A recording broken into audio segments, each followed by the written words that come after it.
In today's video, I want to show you how you can use full page in Google Docs. By default, Google Docs has margins on every side.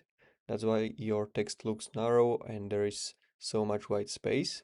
And if you want to make it like this to fit the whole page, I'm going to show you how. So I'm going to quickly go undo. So this is how it looks default. So those are the margins, as you can see over here. It's 1 inch, and you need to go to File, then Page Setup, and here you can see all of the margins. So you have top margin, you have bottom, left, and right, and you can customize this how you want. So you can set this, for example, to 0 or 0.1. So let's try the 0 ones. So I'm gonna type 0 in all four margins. I'm gonna click on OK, and now you can see that we have 0-inch margin.